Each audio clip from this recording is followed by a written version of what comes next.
Hello neighbors, it's Brad here at eTrailer, and today we're taking a look at the Hopkins plug-and-play diode wiring kit for your flat-towed vehicle. Now these are not available for all vehicles. There's a bunch of different vehicles that are able to be flat-towed, and only a few of them have this wiring kit. But if your vehicle does fit into our fit guide, and this is a confirmed fit, you're in luck, because this is truly just a plug-and-play. There's no cutting or splicing required. Go ahead and plug these in. So pretty straightforward. It can only really go in one way. So we'll get this one popped in. Take the other connector plug here, plug that into our taillight. Now other diode kits are pretty straightforward, but there is cutting and splicing that needs to be done to the wiring on the taillight.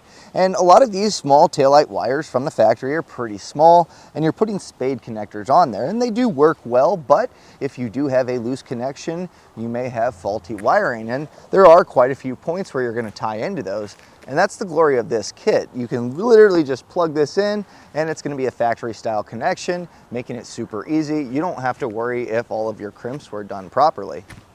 Now with this kit, you are still going to have to run wiring underneath your vehicle, and during that process, you're going to want to make sure that you don't hit any exhaust, suspension parts, or anything moving really. Just you want to keep that wiring nice and safe, and following factory wire loom is generally a pretty safe route to get back to your plugs and then up to the front. So your 6-pole is going to have your wiring up front, and through our umbilical, that's going to transfer not only a 12 volt, so if you're using a charged line, but also your running lights, your brake lights, as well as your turn signals, and that's going to keep you safe and legal. Now diode wiring is a really nice thing to have if you plan on flat towing quite often, and that's because a lot of other vehicles that you see flat towed, you're going to see some magnetic lights that are stuck here, and a lot of times you can get wireless ones, but sometimes you have to run a cable all the way to the RV.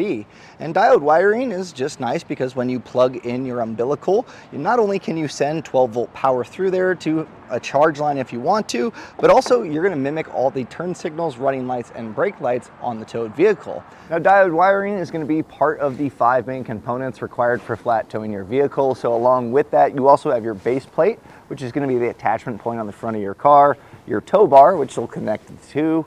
You also have your safety cables here, just in case of an accidental disconnect. It's going to hold that vehicle together. And also your braking system, which will have a breakaway switch, allowing that vehicle to come to a stop if it does become disconnected, but also it's going to slow and stop the vehicle as you apply the brakes on the RV. When it comes to setting up your vehicle for a flat tow, we have plenty of videos available on a variety of different cars. So using the fit guide on our website is going to help you find those videos to make sure that you get your installation done. And we're always here to help. So if you need to, you can always give us a call and we'll make sure that you're able to flat tow your vehicle. Now, the diode wiring is pretty common to go with the Roadmaster. That's what we see a lot of with our installs, and it's a great system. It's universal, so it works on pretty much every vehicle. But if your vehicle fits into the fit guide, having this Hopkins wiring, I highly suggest it. It's super easy, and it just takes a little bit of headache and guesswork out of splicing into wires. This one, plug and play, ready to go. So if this is an option for your vehicle, I highly suggest it.